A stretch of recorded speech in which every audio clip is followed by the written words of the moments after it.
Ang mga housemates pinatawag ni Kuya para sa isang anunsyo. Housemates, dumating na ang takdang panahon para sa inyong final duo formation task. Ang resulta nito ang magdidikta ng inyong magiging final duos.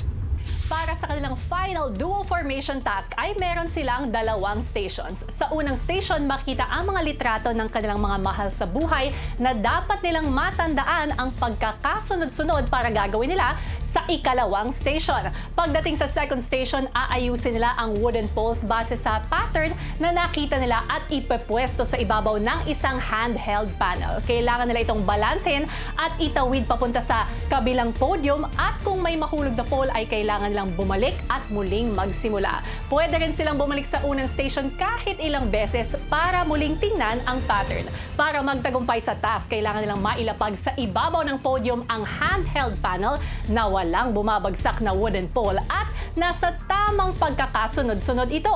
Base sa ranking nila kahapon, magkakaroon ng 20-second time advantage ang naunang rank sa sumunod sa kanya. Habang ang mga nanalo naman sa big intensity challenges na sina Ralph, Shuvi, AZ at Esnir ay may tig-isang power to freeze na magbibigay sa kanila ng kapangyarihang magpahinto ang ibang housemates sa paggawa ng task for 1 minute.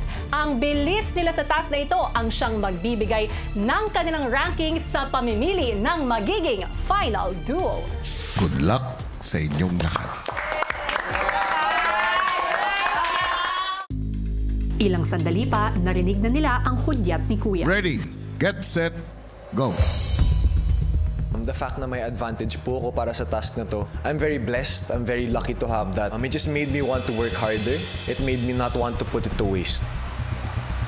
I really made sure to memorize what stuck out to me the most, whether it was yung salamin nila, yung kulay po ng buhok, yung kulay po ng damit, para madali ko lang po talaga maalala ko yan. Matapos ang 20-second advantage ni Ralph, pumunta na rin si Shuvi sa first station.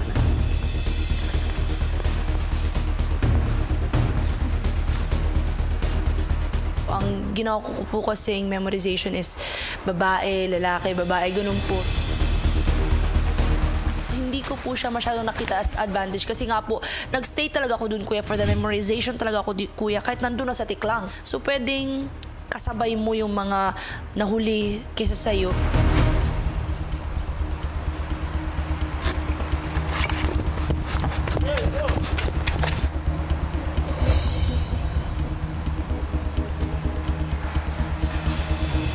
Ang nahirapan po ako sa part na talagang makakalimutin ako, Kuya, sa pag-memorize na kung ano-anong bagay, Kuya. Sequence naman yan, lyrics. Lang, hirap.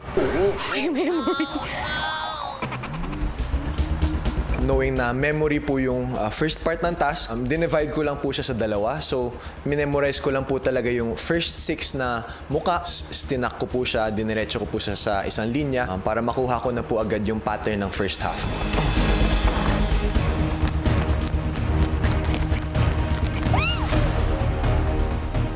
And then I just repeated that for the second half, Kuya.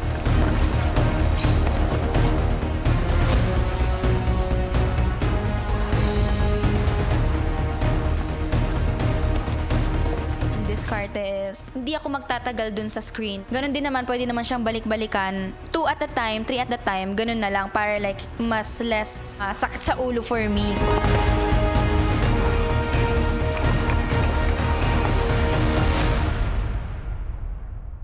Mukhang naging maganda ang diskarte ni Ralph at mabilis niyang nailalagay sa pwesto ang wooden poles, habang ang ika-4 na si Will nasa unang station pa rin at naabutan na ng rank 7 na si Esnir. Tinetake ko lang talaga yung time ko, lalong-lalo na po dun sa umpisa sa station 1. Kinabisado ko po talaga yung pagkakasunod po talaga ng mga litrato na nandun, para yung poproblemahin ko na lang po is yung pagbabalance po.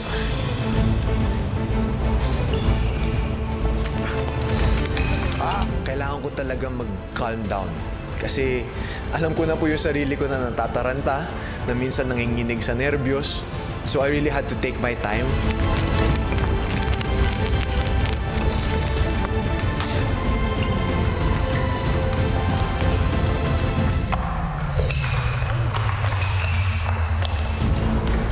May disadvantage na ako.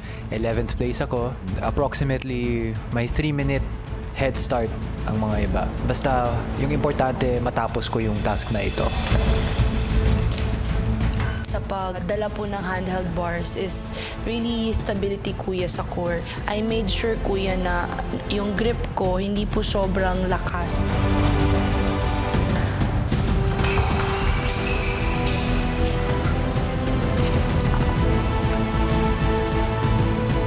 I was able to do a similar task with Shuvi when we were trying to get the housemates out of the secret room. Sabi ko, kaya to.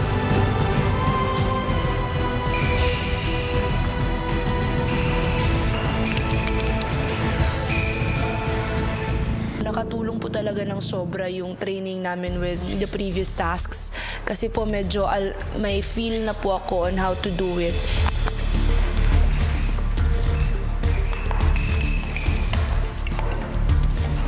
I just had to calm down, go slow and steady, not rush anything.